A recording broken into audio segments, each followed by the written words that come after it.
감사합니다. 오늘도 저희들에게 귀한 날 허락하시고 하나님의 백성들에게 은혜 주시기 위해서 이것을 인도해 주시는 감사드립니다.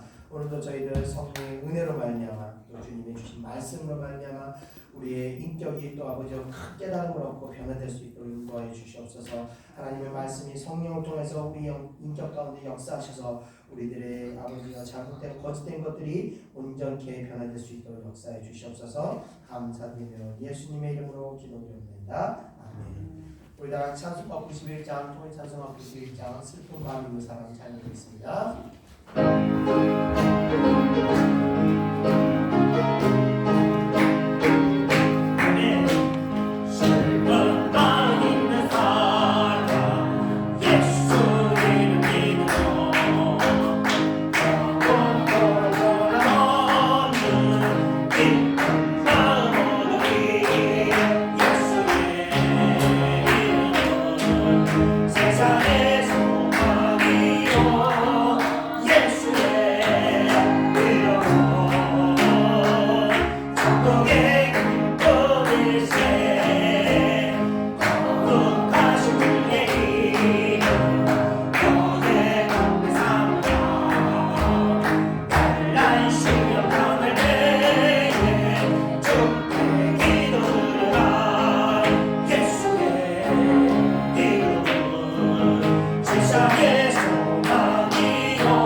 이어서 찬송가 176장, 통일 찬송가 163장 주 어느 때 다시 오시는지 찬양드리겠습니다.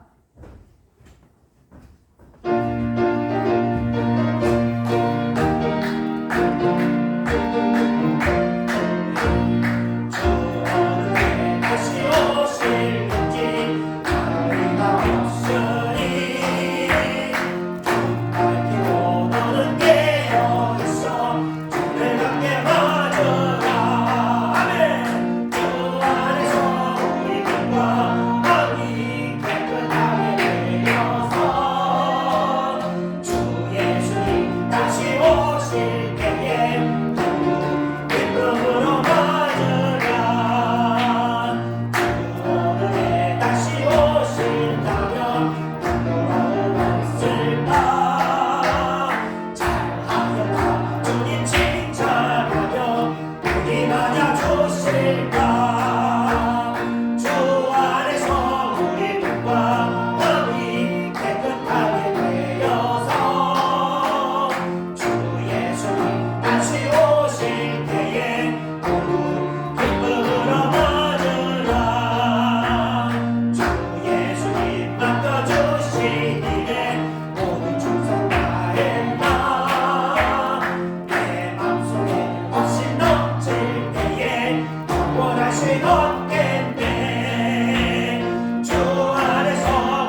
찬송가 259장, 통일상송가 193장, 예수 십자가 열린 피로써 우리 찬양드리겠습니다.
이어서 찬송가 310장, 통찬송가 410장, 하나님의 은혜로 우리 찬양하겠습니다.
자들아 찬양드리면서 오늘 예배 가운데 우리의 이 갈망함이 충만해질 수 있도록 예배 가운데 성령의 큰 은혜를 허락해달라고 동성으로 기도하겠습니다. 찬송가 521장입니다.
은혜와 사랑해 주님 감사합니다. 오늘도 저희들 하나님의 은혜를 갈망합니다. 저희들의 아픈 마음과 저희들의 아버지와 죄악된 심령들이 아버지와 성령의 은혜로 말미암아 다시 한번 온전케 되고 다시 아버지와 굳건하게 세워지기를 갈망하고 이곳에 왔습니다. 하나님께서 선하시며 아버지와 자녀들에게 귀한 것을 주시는 분이신 줄 믿습니다. 저희들 비록 아무리 연약하고 아버지 허물 많은 부분이 이끌어 왔사오나 아버지 저희들의 하나님께서 저희들을 불쌍히 여기사 구비를 베푸시고 크나큰 은혜를 허락하사 저희들의 심령이 다시 아버지의 성령의 은혜로 말미암아 아버지 충만해지는 역사를 허락하여 주시옵소서. 이 예배를 통해서 저희들 다시 온전해지기를 믿습니다. 이 예배가 아버지 저희들의 영혼을 다시 강건하게 일으켜주는 아버지와 놀라운 자의 신비로운 은혜를 입는 예배를 주가 될 믿습니다. 오늘 예배 가운데 그 큰 은혜를 허락하여 주옵소서. 갈망하는 자들에게 아버지 충만함을 허락하여 주옵소서. 아버지 애통하는 자들에게 위로를 허락하여 주옵소서. 아버지 심령이 가난한 자들에게 아버지 천국의 소망이 충만할 수 있도록 은혜를 베풀어 주시옵소서. 아버지 우리가 하나님 앞에 깨끗한 양심을 가지고 나아갈 때 아버지 그 양심으로 말미암아 놀라운 하나님의 역사를 볼 줄 믿습니다. 은혜 허락하여 주시옵소서. 역사하여 주시옵소서. 감사하며 예수님의 이름으로 기도드립니다. 아멘. 다같이 사도신경으로 신앙을 고백하겠습니다. 전능하사 천지를 만드신 하나님 아버지를 내가 믿사오며 그 외아들 우리 주 예수 그리스도를 믿사오니 이는 성령으로 있게하사 동정녀 마리아에게 낳으시고 본디오 빌라도에게 고난을 받으사 십자가에 못 박혀 죽으시고 장사한 뒤 사흘 만에 죽은 자 가운데서 다시 살아나시며 하늘에서 전능하신 하나님 우편에 앉아 계시다가 저리로서 산자와 죽은 자를 심판하러 오시리라. 성령을 비싸우며 거룩한 공예와 성도가 서로 교통하는 것과 죄를 사하여 주시는 것과 몸이 다시 사는 것과 영원히 사는 것을 비싸옵나이다. 아멘. 오늘 예배를 대표해서 제가 대표를 기도드리겠습니다. 은혜와 사랑이 충만하신 하나님 아버지, 오늘도 하나님의 백성들을 잊지 않으시고 이렇게 하나님의 은혜의 장소를 인도해 주심을 감사를 드립니다. 저희들 아버지여 세상의 그 어떤 곳으로도 만족하지 못합니다. 오직 하나님 은혜로 말미암아 하나님의 은혜만 있기에 우리가 오늘도 이 험난하고 고생 많고 아픔 많은 세상 가운데서도 우리가 다시 소망을 붙들고 살아가는 줄 믿습니다. 아버지여 저희들 이렇게 연약한 심령으로 살아가오나 우리가 아버지의 의지할 곳은 오직 주님밖에 없사오니 이 시간 아버지여 우리가 주님을 의지하고 이곳에 왔사오니 사랑하는 백성들에게 은혜를 허락하여 주시옵소서. 우리의 잃어버린 모든 믿음이 아버지의 말씀으로 말미암아 성령을 통하여 다시 아버지여 소망을 갖고 새로운 믿음으로 다시 운격이 될 수 있도록 역사하여 주시옵소서. 우리 마음 가운데 무너졌다 아버지여 낙심 절망으로 인하여 아버지 상심하고 있는 모든 마음들이 다시 아버지 성령의 은혜로 말미암아 소망을 붙들고 일어설 수 있도록 은혜 허락하여 주시옵소서. 세상은 끊임없이 우리에게 아픔과 고통을 주고 있사오나 아버지 고통과 아픔 많은 세상 살이 가운데서도 우리가 아버지 주님께서 우리가 함께 동행하시고 늘 우리와 함께 하심을 믿고 있을 때 아버지여 시시때때로 우리에게 찾아오셔서 아버지 우리보다 우리를 더 먼저 잘 아시는 하나님께서 우리에게 위로하시고 우리에게 힘주시고 아버지여 소망의 메시지를 통해서 아버지 그 말씀을 통해서 우리가 다시 일어설 수 있도록 도와주시는 그 은혜에 우리가 감사를 드립니다. 오늘 비록 우리가 아픈 마음으로 왔사오나 저희들에게 은혜를 허락하시고 다시 아버지 우리 마음 가운데 아버지 굳건함을 가질 수 있도록 아버지 성령의 음성을 저희가 들을 수 있도록 예배 가운데 역사하여 주시옵소서. 주신 말씀으로 말미암아 우리가 다시 하나님 앞에 아버지 하나님이 기뻐하시는 그런 아버지 성도들의 모습이 될 수 있도록 은혜를 허락하여 주시옵소서. 디모데 전서를 통해 주신 말씀을 통하여 이 예창교회가 하나님의 기뻐하시는 교회의 모습이 되게 하시고 아버지의 목회자에서부터 어린아이까지 이르기까지 모든 아버지의 교회의 구성원들이 하나님을 기쁘시게 하는 그런 교회가 될 수 있도록 인도하여 주시옵소서. 오직 우리가 아버지 그리스도의 표대를 향해 나가는 그런 하나님 기뻐하는 모습이 될 수 있도록 인도하여 주시옵소서. 오늘 말씀을 통하여 우리 심령 안에 세워졌던 잘못되고 아버지 왜곡된 아버지의 말씀들 생각들이 아버지 말씀을 통해 깨어지고 아버지 그 말씀을 통해서 우리가 다시 온전케 되는 역사를 허락하여 주시옵소서. 오직 주님을 의지하고 나가는 믿음의 성도들 될 수 있도록 역사하여 주시옵소서. 감사드립니다. 오늘도 아버지 예배 참석하지 못한 자들도 주님 불쌍히 여기사 그들의 심령 가운데 하나님을 의지하는 마음을 잊지 않게 하시고 그들을 붙드사 다시 하나님의 은혜의 장소로 돌아올 수 있도록 인도하시고 어디를 가든지 아버지 하나님을 두려워하는 마음을 잊지 않도록 그들을 붙들어 주시옵소서. 예배가 있기까지 수고와 봉사하는 모든 손길들 위에도 하나님의 크신 사랑이 넘칠 수 있도록 역사하여 주시옵소서. 예배 시험을 성령께서 인도하여 주실 걸 믿사오며 모든 것 우리 주 예수 그리스도 이름으로 기도드렸사옵나이다. 아멘.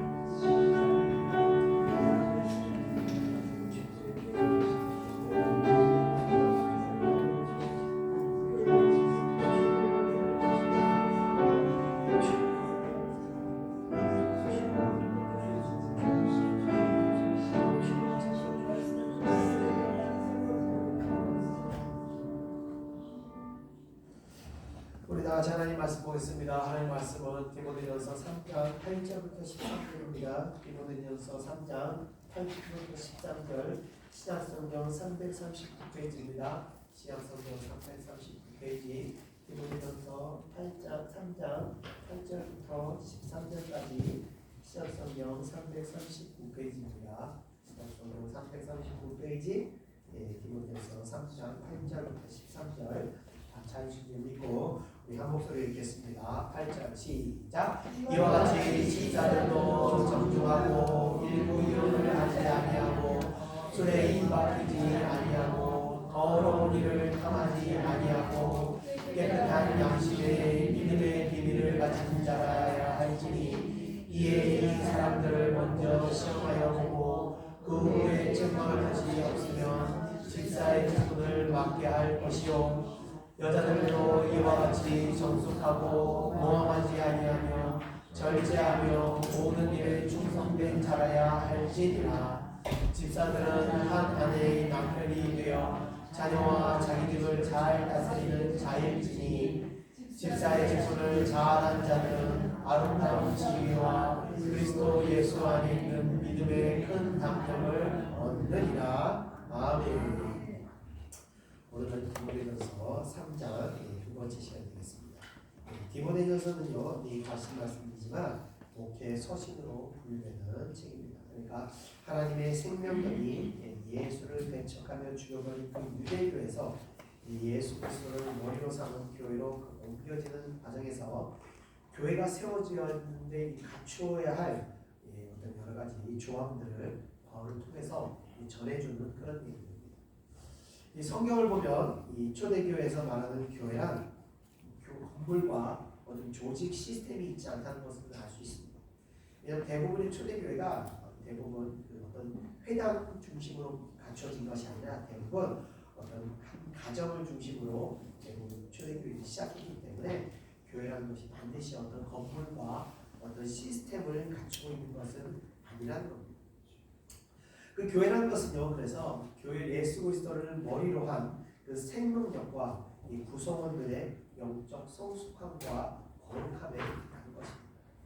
그런데 이와 같은 어떤 이 속이 비게 되면, 그러니까 쉽게 얘기하면 찐빵에 아무것도 빠지면 바람에도 부풀려지는 것처럼 이 속이 빠지게 되면 외형적인 것에 계속 신경 쓰면서 집중하게 되는 것입니다.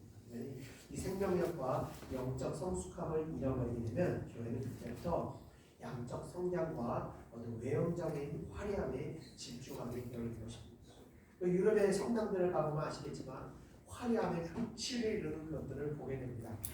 그러나 그 안에 보면은 정말 이 교회가 가지고 있는 그 본연의 그 생명력이 없다는 것을 우리가 알 수 있습니다.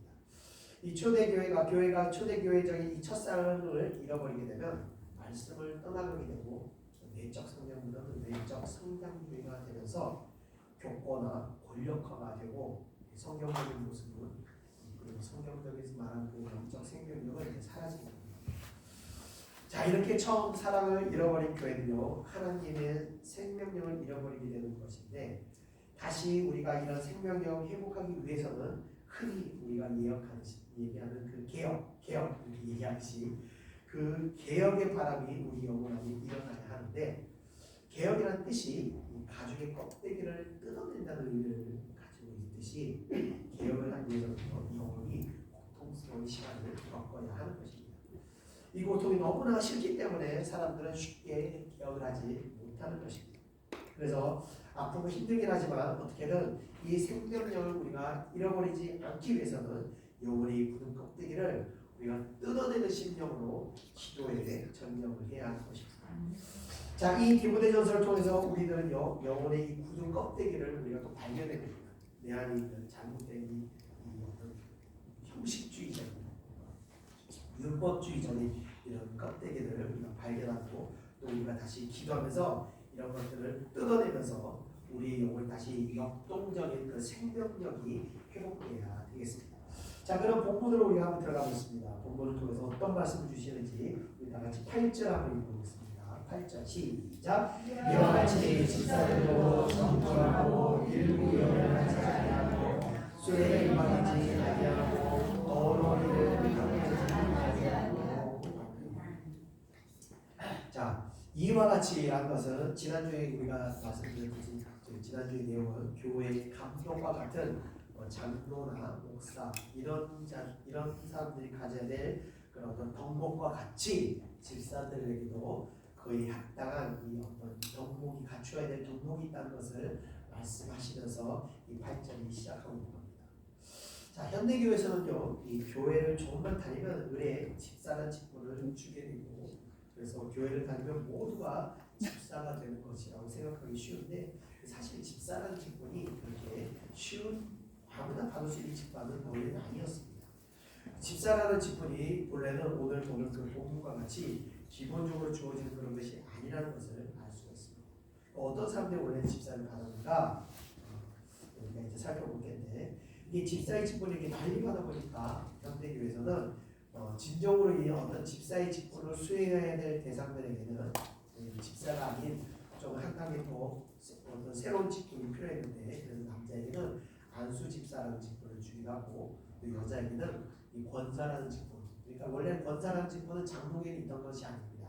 이 감리교에서는 여자 성도에게 주던 그 직분이 권사라는 직분이 있었는데 이 장로교에서도 이것들을 이제 사용하면서 여자 직분자들에게 이 칭호를 주게 된 것입니다. 그래서 집사라는 직분이 본래의 그 뜻은 원래는 집사라는 집사라는 그 이름이 가지고 있는 뜻은 시종되는 사람들을 가리키는 것이었는데 이 초대교회 안에서 이 집사라는 직분을 사용하면서 이 집사가 섬기는 봉사자라는 의미로 발전하게 된 것입니다. 자, 이 집사라는 직분이 그래서 처음에는 처음 교회에 등장하게 된 공기는 바로 초대교회 때 교회로 들어온 그 헌금을 가난한 자들에게 나눠주는 그 구제 사역을 하게 되는데 이 기도와 말씀에 집중해야 하는 이 사도들이 처음엔 이 일을 감당했습니다. 사도들이 필요한 가난한 자들에게 음식과 먹을 것을 나눠주면서 이렇게 하다 보니까 정작 기도와 말씀은 제껴놓고 일에 빠져가지고 살게 된 것입니다. 구제 사역을 그래서 전담으로 해야 할 이 사람들의 어떤 필요성을 사도들이 느끼게 되면서 7사람을 세우게 됩니다. 그 7사람을 세워서 그들에게 구제를 담당하는 역할을 맡기게 되었던 것입니다. 자, 그때 세움을 받은 7사람 중에서 우리가 너무나 잘 아는 스데반 집사가 있고 또 빌립 집사가 그 중에 있었던 것입니다. 자, 이들은요 비록 집사의 직분을 받고 봉사했지만 스데반 집사의 경우는요 은혜와 권능이 충만하여서 큰 기사와 표적을 행하였다고 성경에 기록되어 있어서 초대교회에서의 그 집사라는 직분은 그냥 우리 현대교회에서 같이 조그만 교회 열심히 다니는 주는 그런 직분이 아니었다는 것을 우리가 알 수 있는 것입니다. 자, 그렇다면 현대교회에서는 집사의 자격을 가지고 있는 사람들은 진짜 집사의 직분이 돼서 집사라는 직분을 갖는 사람은 아무도 없을 거라고 합니다. 자, 제가 처음에 집사 직분을 받을 때 같이 함께 집사 직분을 받았던 그 어떤 성도님이 집사 교육을 담당하시던 목사님께 이런 질문을 했습니다. 목사님, 저는 집사 직분을 받을 자격이 없어요. 근데 이거 정말 제가 집사를 할 자신이 없습니다. 이렇게 얘기하자 목사님께서는 그 성도님께 말씀하시기를 저도 목사 자격이 있어서 목사가 단순하는 게 아니라 목사가 되라고 목사 직분을 받은 겁니다 라고 이야기를 하시면서 이제부터 집사님이 되시면 됩니다 라고 이야기를 한 적이 있었습니다. 그래서 우리가 집사 직분을 받는 것은 이제 그 성경적인 그 집사가 되기 위해서 집사가 집사 직분을 받는다고 우리가 생각해야 됩니다. 그렇다면 우리가 성경적인 집사가 되기 위해서는 우리 영혼에 어떤 덕목을 갖추어야 되는가? 정말 하나님이 원하시는 그 집사가 되기 위해서는 우리가 어떻게 우리의 영혼을 성장시켜야 하는지를 그 내용을 우리가 한번 보고자 합니다.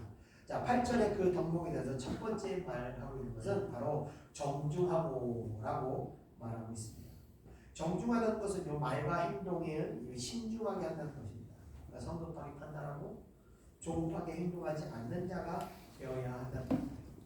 사람이 조급한 이유는요, 바로 어떤 순간, 어떤 그 때를 놓쳐서는 안 되기 때문에 조급하게 행동하는 게 되는 것입니다. 왜냐하면요, 왜 그때를 놓치면 안 되는가? 왜 조급하게 행동하는가? 바로 하나님의 선하심을 신뢰하지 않기 때문에 조급하게 움직이게 되는 겁니다. 사실 그 순간 그때조차도 하나님께서 내게 허락하신 것이라면 하나님께서는 나를 위해서 그것을 유지시키고 지켜주실 것을 믿어야 한다.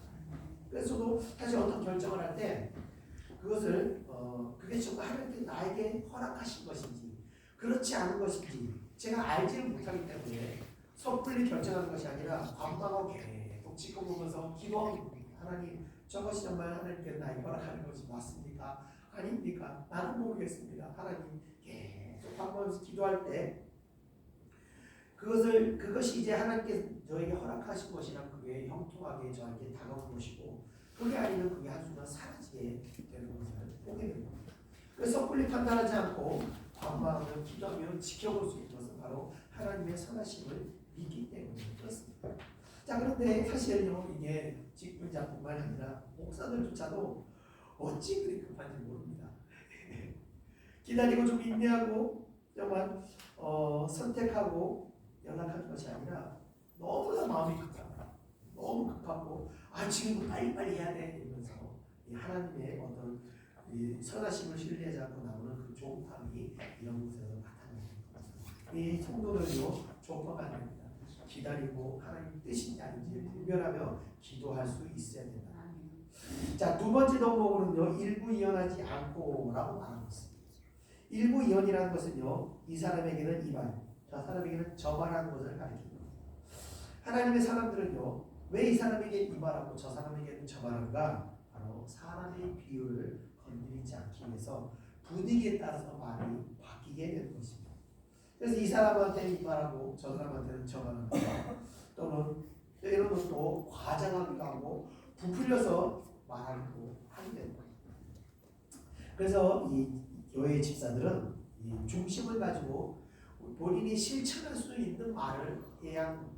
사람 눈치를 보지 말고 하나님의 눈치를 보고 우리가 말해야 된다.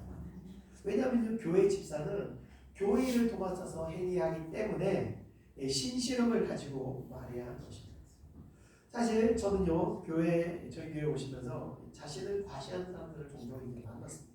어떤 사람은 자신이 앞으로 수십 명을 지금 관리하고 있고 얼마든지 자기가 사람을 데려올 수 있다는 사람도 있었고 몇백 명을 관리하는 사람도 한다는 사람도 있었습니다. 저는 누가 그런 이야기를 하면 사실 눈 하나 깜짝하지 않습니다.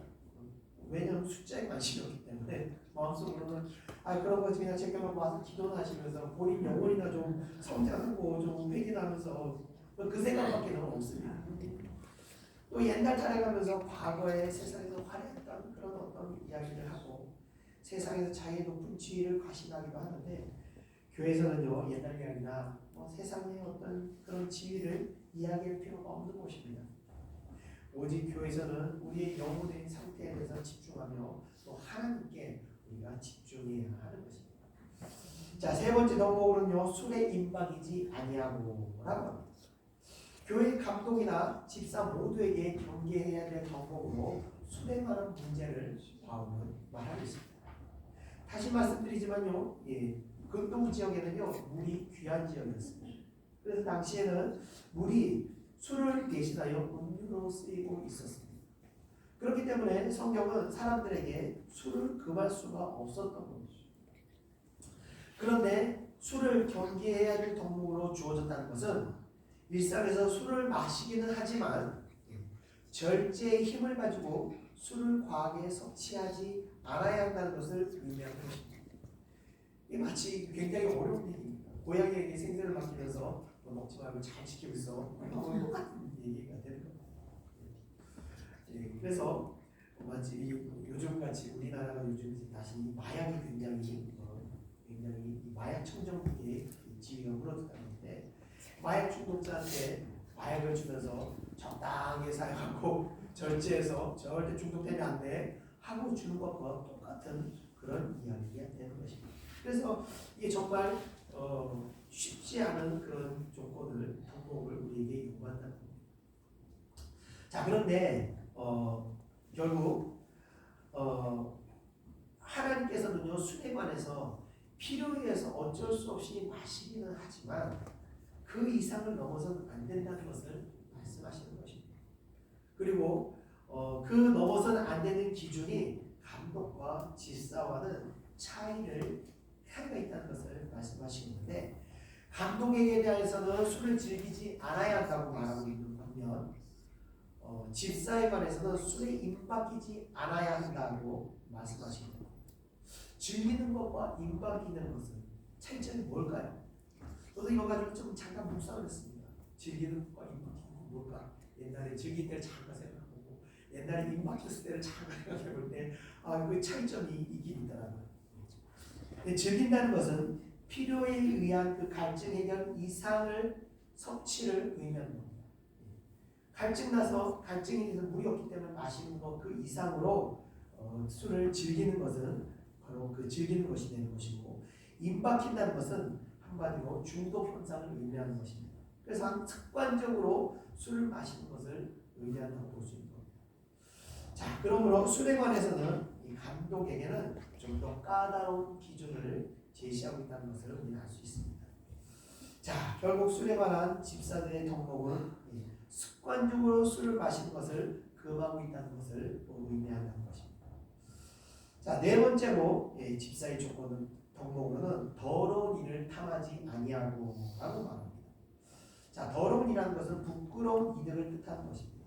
그러니까 돈을 버는 데 있어서 그 과정이 온당하지 않은 어떻게 무슨 일을 하십니까 할 때 말하기가 부끄러운 그런 직업을 가진 자에게는 집사의 직분을 주지 말아야 한다는 것입니다. 우리가 흔히 헌금을 많이 한다고 또 봉사를 많이 한다고 온당치 않은 직업을 가진 자들에게 교회 직분을 주어서는 안 된다는 것을 말하는 겁니다.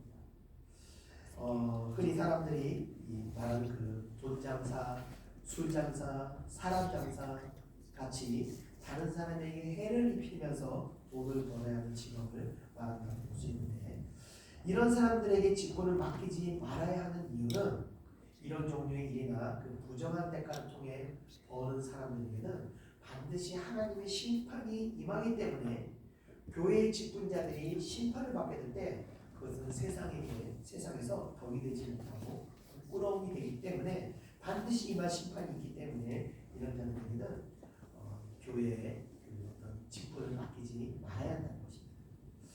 한 이 통계 조사에 의하면요, 전문직 이 범죄 적발 그 현황을 조사한 적이 있는데 그 현황의 그 통계 조사에 따르면 의사, 예술인, 종교인, 변호사, 언론인 중에서 가장 범죄율이 높은 그룹이 바로 종교인이라는 겁니다. 참 희한하죠. 그러니까 목사, 신부, 스님 이런 사람들의 범죄율이 다른 전문직보다 훨씬 더 높다는 것이죠. 그리고 특히 종교인 중에서도 목회자가 목사가 전체 종교인 중에 70%를 달할 정도로 하더니 아무래도 사회적인 노출이 크다 보니까 목사의 어떤 범죄율이 더 많이 밝혀지긴 하겠지만 어떻게나 이 교회가 이 세상의 빛과 소금의 역할을 해야 될 이 종교인들이 오히려 이렇게 범죄에 앞장을 서고 있다는 것이 참 놀라운 사실인 것입니다.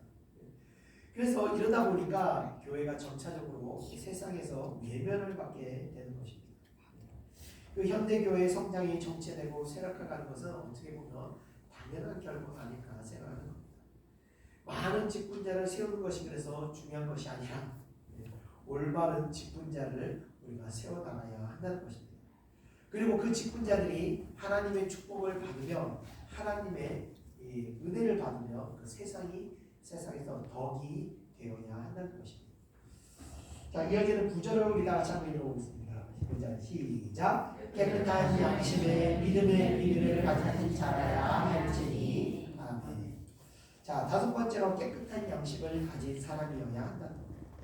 양심에는요, 세 가지 종류의 양심이 있습니다. 첫 번째는 일반적 양심이고, 두 번째는 선한 양심, 그리고 세 번째는 화인 빠진 양심이 있는데, 일반적인 양심이란 것은 모든 사람이 가지고 있는 기본적이고 도덕적인 양심을 말하는 겁니다.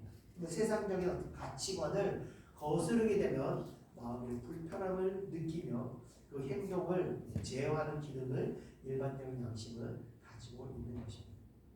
자, 두 번째로 선한 양심이 있는데, 선한 양심이라는 것은 이 거듭난 사람들이 느끼게 되는 양심으로서 이 양심은 하나님의 그 말씀이 기준이 되어서 말씀을 거스르게 될 때 심령이 이 불편함을 느끼게 되는 것입니다. 예를 들면 주의를 범하게 되었을 때 마음이 편치 않고 불편한 것 같이 말씀을 벗어나게 되면 평안이 사라지게 되는 그런 양심이 바로 선한 양심이 되는 것입니다. 자, 반면 이 거듭나지 않은 사람들은 주의를 거스른다고 해서 그 하나님의 말씀을 어긴다고 해서 양심의 가책을 전혀 느끼거나 하지 않습니다. 그렇기 때문에 이 선한 양심은 오직 거듭난 사람들에게만 작동하는 그런 양심이 되는 것입니다. 자, 세 번째 양심으로는요, 화인맞은 양심이 있습니다. 이 화인맞은 양심은 선한 양심은 물론이거니와 일반적인 양심마저도 고장난 상태를 말하는 것으로 흔히 말하는 사이코패스나 소시오패스 같은 사람들도 여기에 포함한다고 할 수 있는 것입니다. 이 사람의 그 잘못된 방향을 멈추게 하는 그 마음의 기능인 이 양심이 완전히 마비된 상태를 일컫는 것입니다. 자, 양심에 이렇듯 세 종류의 양심이 있는데 바울은 여기에 깨끗한 양심을 더하여서 집사의 직분의 덤봉으로 이것을 요구하고 있다는 것입니다. 자, 그럼 깨끗한 양심이란 무엇일까? 이 깨끗한 양심은 앞서 말씀드린 세 가지 양심 중에서 거듭난 자에게만 해당하는 그 선한 양심을 가진 자에게서만 찾을 수 있는 양심이 바로 깨끗한 양심입니다. 그래서 이 깨끗한 양심은 일상적인 어떤 신앙을 지키기 위한 양심이 아니라 하나님의 말씀을 듣고 깨닫게 된 그 자신의 허물과 죄를 회개하면서 진리를 위해서 자신을 깎고 연단하는 그런 양심을 말하는 것입니다. 즉 영혼의 정결함을 위해서 기도하며 스스로 회개할 수 있는 그런 양심이 바로 깨끗한 양심을 말하는 것입니다. 자, 여섯 번째, 믿음의 비밀을 가진 자라고 믿음의 비밀을 가진 자가 이 집사의 덤봉이라고 합니다. 자, 집사는 깨끗한 양심뿐만 아니라 믿음의 비밀까지도 더할 것을 말씀하시고 있는 겁니다. 자, 믿음의 비밀이란 깨끗한 양심을 통해서 성화되어는 과정에서 만나게 되는 하나님의 신비로운 그 역사들을 일으키는 것입니다. 결국 깨끗한 양심과 믿음은 분리할 수 없는 그런 관계라는 것을 다음이 단정짓고 있는 것입니다.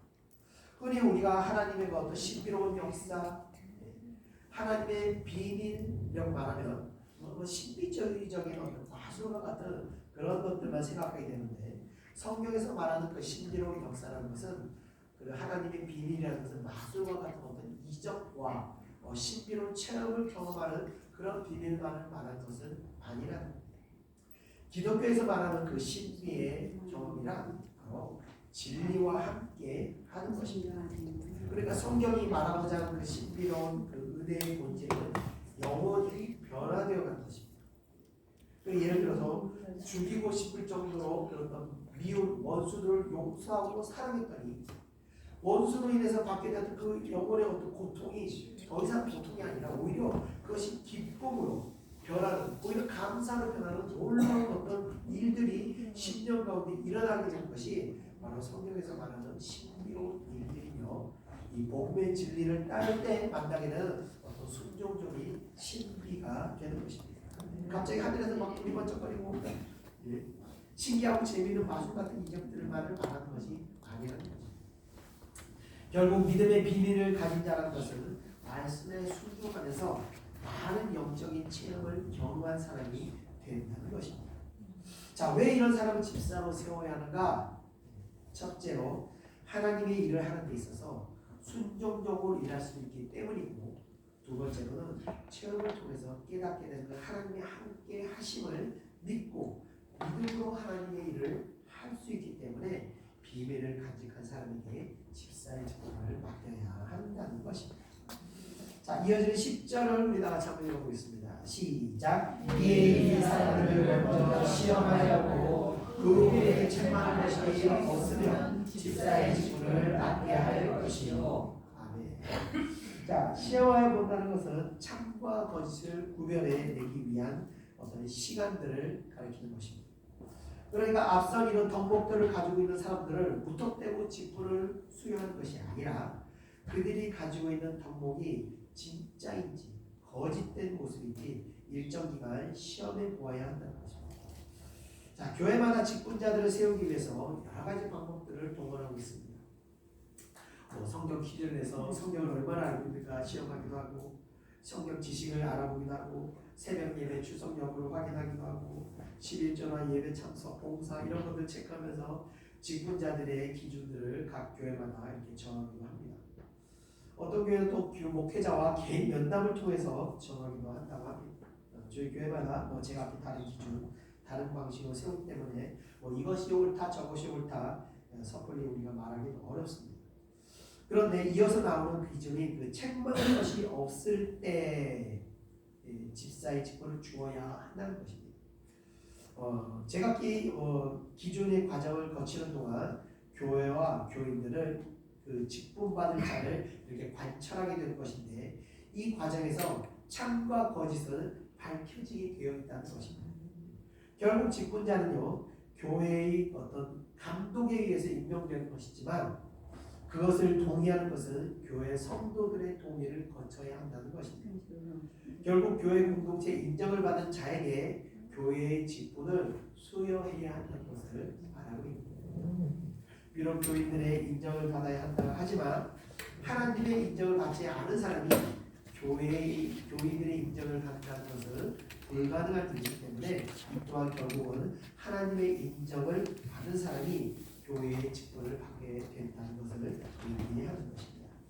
자, 이어지는 11절을 다 같이 한번 읽어보겠습니다. 시작. 여자들은 이와 같이 정숙하고 모함하지 아니하며 절제하며 모든 일에 충성을 다하여야 할지니라. 아멘. 자, 이제까지의 내용이 남자 집사가 갖추어야 될 덕목이었다면 11절은 여자 집사들에 대한 덕목이라고 이야기할 수 있습니다. 자, 그 첫 번째 덕목으로는 정숙하고라고 말하고 있습니다. 남자 집사들과 공통적으로 요구되는 덕목입니다. 이 정숙함이란 결국 하나님을 두려워하면서 나오는 신중함을 의미하는 것입니다. 자, 두 번째로 모함하지 아니하며라고 하는데 이 모함이라는 단어의 헬라어 원어를 보면요 디아볼로스라는 단어인데 이 디아볼로스는요 비방자라는 뜻과 함께 사탄이라는 의미도 함께 가지고 있다는 것입니다. 그렇기 때문에 다른 사람을 모함하는 자는 결국 이 사탄의 짓을 한다고 우리가 생각할 수 있는 것입니다. 왜냐하면 다른 사람을 비방하게 되면 결국 교회를 어지럽히게 되고 이 분란과 혼란을 야기시키기 때문에 항상 교회 안에서 분란을 일으키는 사람들이 등장하는데 결과는요 이 분란이 일어나게 되면 결과는 항상 보면 싸움이 나고 둘로 갈라지고 특별히 여자들이 이런 일들을 많이 하게 되는데 다른 사람들을 우리가 비방하지 말아야 하는 것은 여자 집사의 덕목으로 바울이 지금 여기서 말하고 있다. 자, 세 번째로 절제하며라고 말하고 있습니다. 그러니까 여자 집사는 영적으로 깨어서 세상에 취하지 말아야 한다는 것을 뜻합니다. 흔히 세상이라는 말 중에 세상은 남자가 지배하고 남자는 여자가 지배하는데 결국 여자는 세상이 지배한다라는 말이 있듯이 여자의 아킬레스건은 바로 세상에 약하다는 것입니다. 마치 남자 집사가 술을 절제하지 않으면 술에 중독돼 임박히듯이 여자가 세상의 아름다운 것을 절제하지 않을 때 사치에 빠져버리게 됨을 주의하는 것과 같은 것입니다. 자, 네 번째로 모든 일에 충성된 자라야 한다고 말씀하십니다. 이 충성이라는 것은 다시 다른 말로 신실을 의미하는 것으로 끝까지 희생적이며 봉사 정신을 가져야 한다는 것을 의미합니다. 자, 이어질 12절 우리 다 같이 읽어보겠습니다. 시작. 집사들은 한 아내의 남편이 되어 자녀와 자기 집을 잘 다스리는 자일지니. 아멘. 자, 다시 남자 집사에 대한 의무를 이야기하고 있습니다. 여자 집사보다 남자 집사에 대해서 더 많은 덕목을 바울이 요구하고 있는데 그 이유는 아무래도 당시 사회가 우리가 남성 위주의 사회였기 때문에 외부에서 활동하는 때나 또 교회에서도 남성들이 여성에 비해서 더 많이 활동하기 때문에 상대적으로 더 많은 기존의 어떤 덕목을 요구하였던 것 같습니다. 자, 그래서 12절 덕목으로는 감독의 덕목과 마찬가지로 한 아내의 남편이 되어야 한다고 말하고 있습니다. 그 이유는 지난주에 말씀드린 것 같이 자녀와 자기 집을 잘 다스리기 위함이라는 것입니다. 한배에서 태어난 형제들끼리도 살아가다 보면 다투고 싸우면서 원수가 되게 하는데 어찌 어머니가 다른 형제들 간에 다툼이 없을 수 있겠습니까?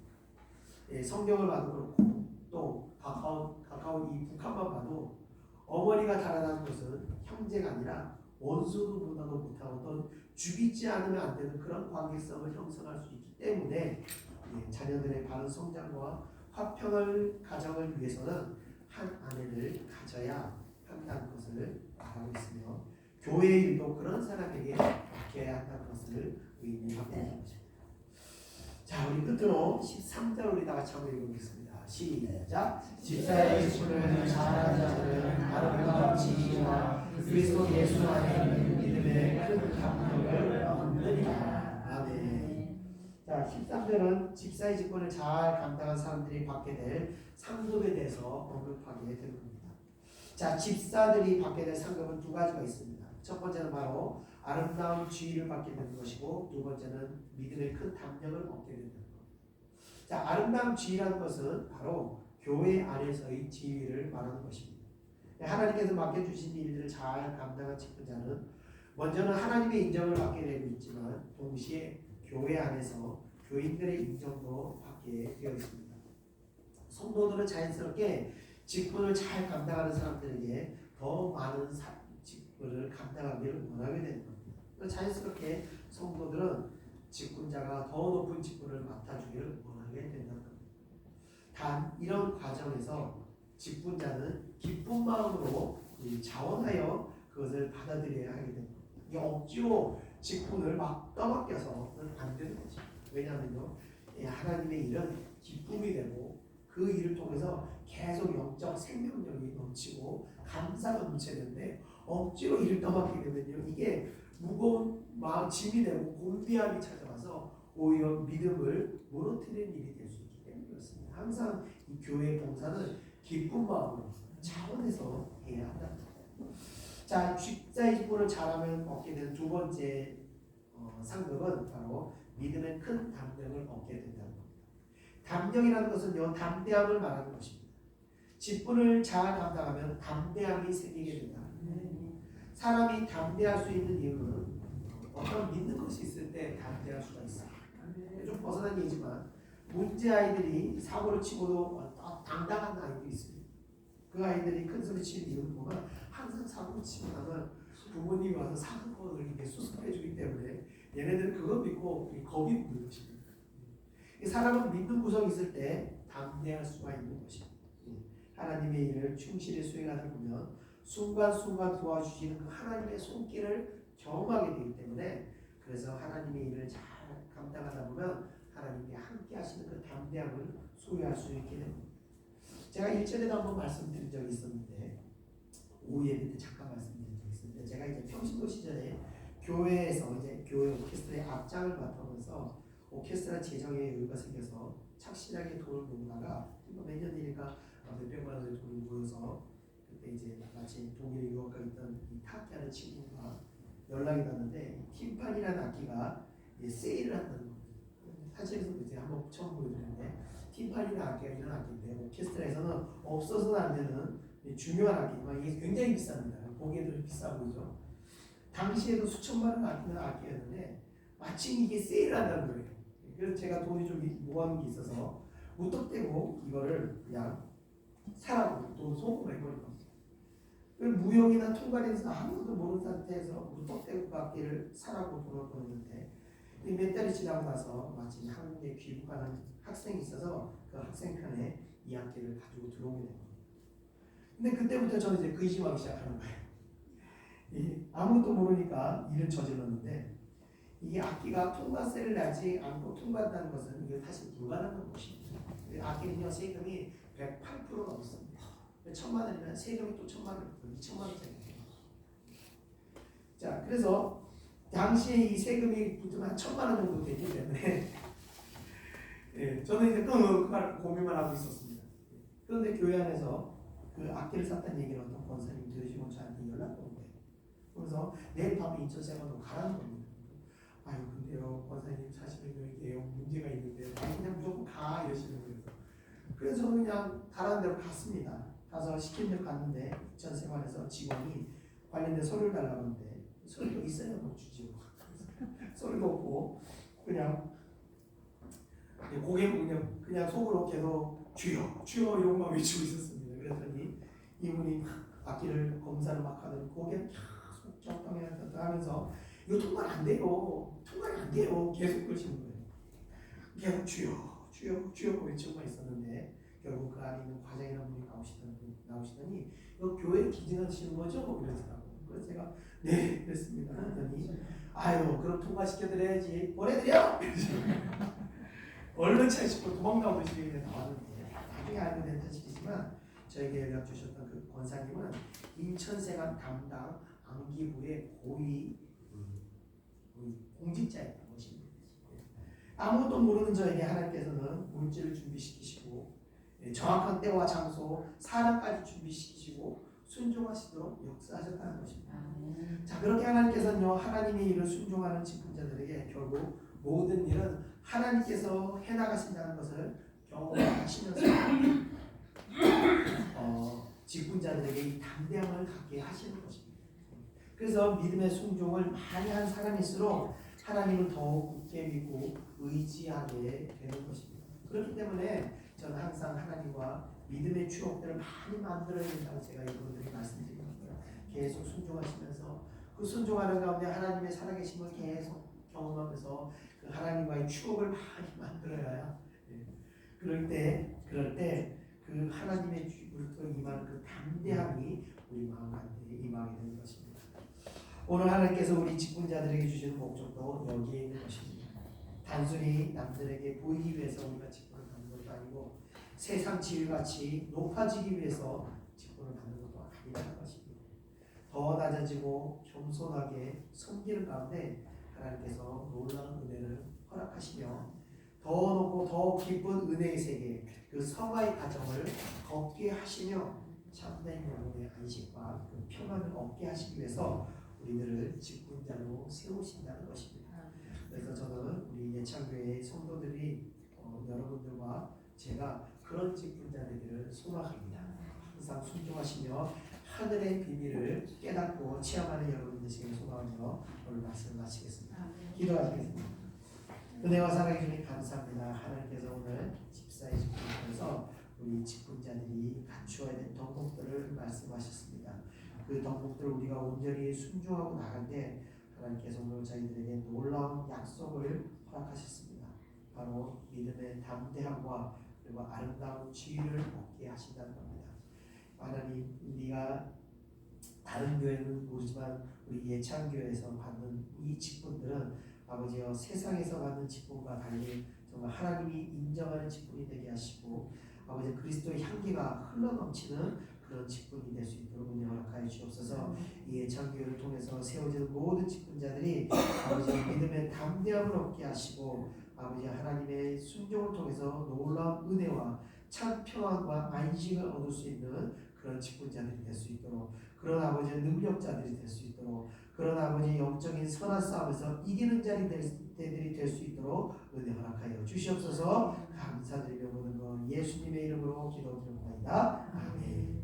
그다같이 찬송가 442장 토요 찬송가 492장 저 장미고리의 이슬 찬양하겠습니다.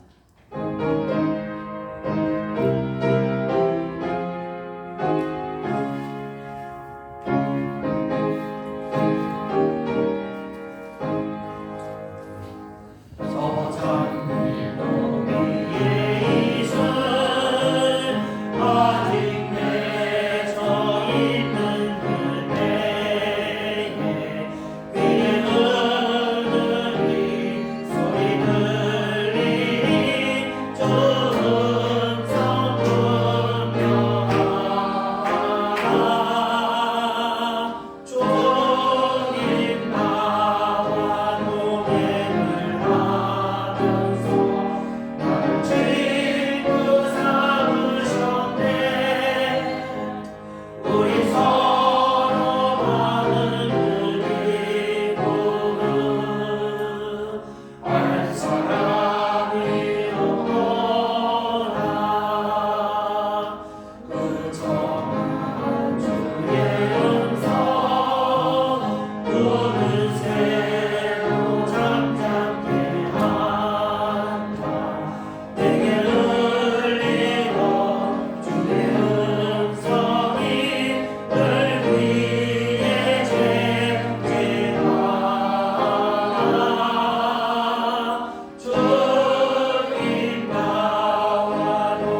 내 기준이 뭘까? 제가 항상 입버릇처럼 얘기하는 게 뭐냐면 기도하면 스스로 일어설 수 있는 사람이거든요. 이 사람이 심정이 무너질 때가 있습니다. 세상에서 공격을 받고 가족과의 이제 여러 가지 어떤 문제로 인해서 마음이 확 하고 무너질 때가 있습니다. 그런데 제가 본 기준은 뭐냐면 스스로 기도하고 일어설 수 있는 사람이 저희는 교회 직분 제 기준인 것 같습니다.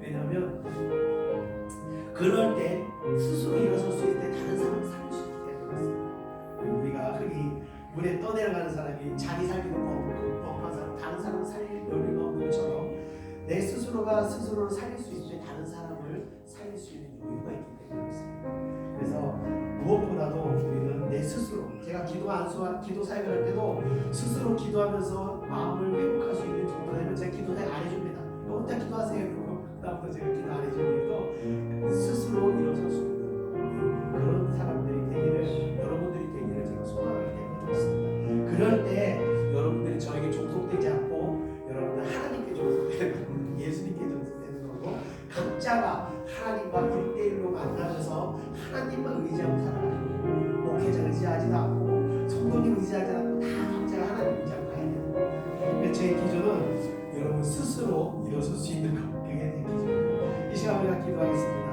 여기에는 스스로 일어설 수 있는 분도 계시고 아직 연약해서 일어설 수 없는 분도 계시는데 모두가 함께 기도하셔서 스스로 기도하면서 그 고통에서 슬픔에서 일어설 수 있는 하나님의 은혜를 끌어당겨서 정말 은혜로 말미암아 일어설 수 있는 그런 자가 되게 해달라고 우리 다 같이 통성으로 기도하겠습니다. 은혜와 사랑에 감사합니다. 하나님께서 예착교회를 세우시면 예착교회를 통해서 아버지 하나님께로 아버지의 기도의 사랑자들을 세우신 분이 있습니다. 아버지 무엇보다 이 교회를 통해서 아버지 하나님의 은혜를 아버지 경험하며 하나님의 능력으로 아버지 일어설 수 있는 자들을 세워주시옵소서. 이곳에서 기도하는 모든 사람들이 아버지 사람을 의지하는 것도 아니고 물질을 의지하는 것도 아니고 아버지여 아직 지혜를 의지하는 것도 아니고 지식을 의지하는 것도 아니고 오직 성령 하나님 의지하며 일어설 수 있는 그런 자들이 될 수 있도록 허락하여 주옵소서. 이 교회를 통하여 아버지여 세워가는 모든 사람들이 오직 성령을 의지하고 하나님을 의지하고 일어설 수 있는 자들이 될 수 있도록 은혜하여 주옵소서. 막 일어서는 아버지여 시신될 동안 사랑하는 백성들을 무너뜨리고 합니다. 아버지여 시신될 동안 죄의 성들을 흔들고 아버지여 무너뜨리고 하겠습니다. 아버지여 우리가 날마다 기도하고 변하는 가운데 아버지여 스스로 하나님의 은혜를 말미암아 일어서는 자들이 될 수 있도록 인도하여 주옵소서. 이 교회를 통하여 아버지여 세운 자들을 위하여 주옵소서. 이 교회를 통하여 아버지여 능력이 있는 자들이 세워질 수 있도록 은혜하여 주옵소서. 아버지여 누구 사람을 의지하는 것이 아니라 오직 기도를 말미암아 주님을 의지하는 자들이 될 수 있도록 인도하여 주옵소서. 이 교회를 아버지여 그렇게 될 수 있도록 은혜하여 주시옵소서. 감사합니다. 예수님의 이름으로 기도드립니다. 우리 사랑하는 주께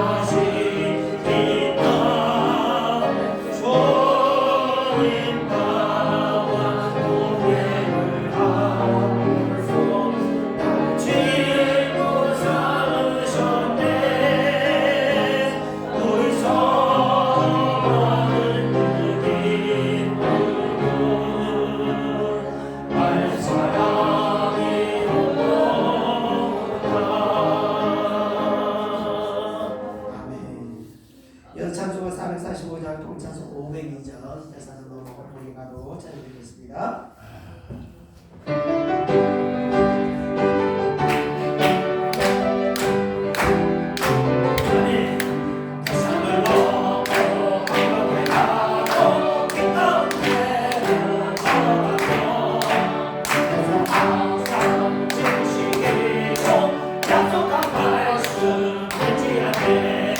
하늘의 영광 하늘의 영광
영혼에 집중하는 교회를 못 찾아 방황하는데 교회를 갈 때마다 목회자들은 계속 일만 시키는 거예요.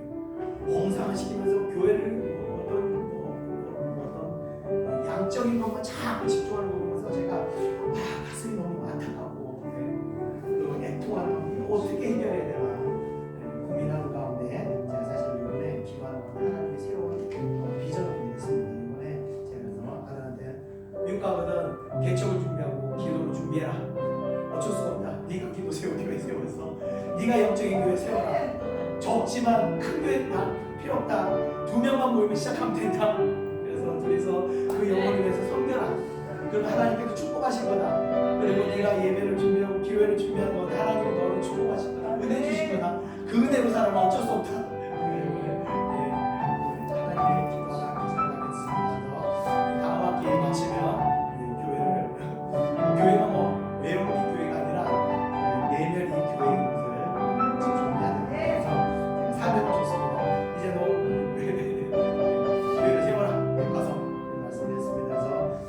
그래서 저 아들이 미국 가서 정말 하나님이 기뻐하시는 영혼을 섬기는 거예요.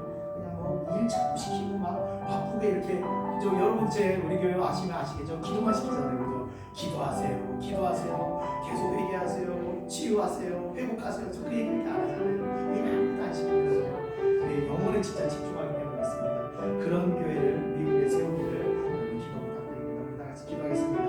아무것도 모르고 정말 아무것도 모르는데 그냥 믿음만으로 가서 아버지 말을 순종하면서 유익합니다. 저를 위해서 기도 부탁드립니다. 우리 다 같이 통성을 기도하겠습니다. 은혜와 사랑해 주님 감사합니다. 하나님의 교회가 그것이 지식으로 세우는 것도 아니고 물질로 세우는 것도 아니고 아버지여 오직 하나님이 주시는 믿음과 하나님이 주시는 감화함으로 말씀드리겠습니다. 영혼을 삼아오며 영혼을 섬기는 그 아버지여 진심으로 아버지여 교회를 세우시는 것입니다. 이로머리로 아는 것이 아무것도 없사오나 주여 주님이 주시는 아버지의 사명을 가지고 미국의 아버지를 가서 이제 작은 교지만 아버지 교회를 세우는 사명을 가지고 기도하는 시간을 갖습니다. 아버지 어디서 기도하는지 그것이 교회가 되게 하시고 어디서 기도하는지 아버지 그곳에 성령이 임하는 은혜를 하여 주시옵소서. 아버지 한 영혼을 천국같이 여기는 성령 때 그런 아버지 놀라운 하나님의 은혜가 임하게 하시고 그 가운데 놀라운 하나님의 살아계심이 역사를 임하게 하시옵소서. 어떤 영혼이 아버지 그 영혼이 회복되고 치유되고 아버지 영혼을 받을 수 있는 그런 아버지 교회 하나님의 기뻐하는 그 성령을 담당하게 하시옵소서. 그 일을 하고 아버지 수고와 봉사하는 길이 아버지 기쁨이 되게 하시고 아버지 그 길 가운데 아버지 기꺼이 다니는 자를 들어갈 수 있도록 은혜 허락하여 주시옵소서. 성령이 함께 하나님께서 함께 역사하여 주옵소서. 함께하여 주시옵소서. 감사합니다. 예수님의 이름으로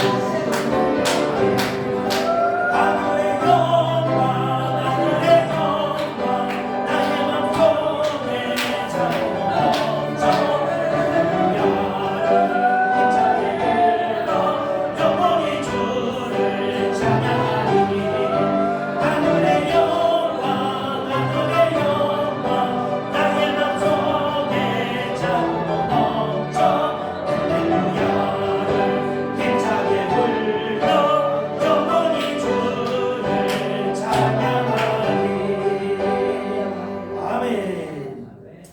우리 끝으로 찬송가 446장 우리 찬송 500장 주 음성 외에는 우리 찬양 드리겠습니다.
은혜와 사랑해 주님 감사합니다. 하나님께서 이 교회를 사랑하시고 이 교회를 통해서 생명의 말씀을 전달하게 하시고 그 생명을 통해서 하나님의 사랑의 영혼들을 아버지와 회복시켜 주시고 은혜 받도록 인도해 주시는 감사드립니다. 비록 우리 교회가 아버지와 규모는 작고 아버지와 이름이 알려지진 않았으나 하나님께서 그 어떤 교회보다도 이곳을 기쁘게 여기시고 이곳에 큰 은혜를 주시는 줄 믿습니다. 이 교회를 통해서 아버지와 이 교회를 구성하는 모든 하나님의 사랑하는 백성들에게 오늘 주신 직분자들을 같이 아버지와 큰 은혜 받게 하시고 그 직분에 합당한 아버지와 영적인 능력과 영적인 지식과 영적인 권능 또한 허락하여 주시옵소서. 영혼을 진정으로 섬기며 아버지와 한 영혼을 천문같이 귀하게 여기는 그 말씀이 아버지여 정말 그 말씀대로 실천하는 그런 교회 될 수 있도록 인도하여 주시옵소서. 세상에서 이름 있는 그런 교회가 아니라 하나님이 기뻐하시는 인정하시는 그런 교회 되기를 사모합니다. 우리 한 사람 한 사람이 그런 성도 될 수 있도록 은혜 허락하여 주시옵소서. 기도를 쉬는 일을 멈추지 않게 하시고 날마다 기도 가운데 아버지여 순종하는 말미암아 하늘의 비밀을 깨닫고 하나님과 놀라운 그 비밀의 아버지 추억을 만들어가는 그런 믿음의 성도들 될 수 있도록 인도하여 주시옵소서. 감사드립니다. 오늘도 귀한 예물 드린 손길들 위에도 하나님의 크신 은혜가 임할 수 있도록 역사하여 주시옵소서. 감사드리며 모든 것 예수님의 이름으로 기도드리옵나이다. 아멘. 이제는 우리 구주 예수 그리스도의 은혜와 하나님의 크신 사랑하심과 성령의 인도하심이 이 자리에 모이는 하나님의 주의 사랑하는 백성들 머리 위에 이제로부터 영원토록 함께 있을지어다. 아멘.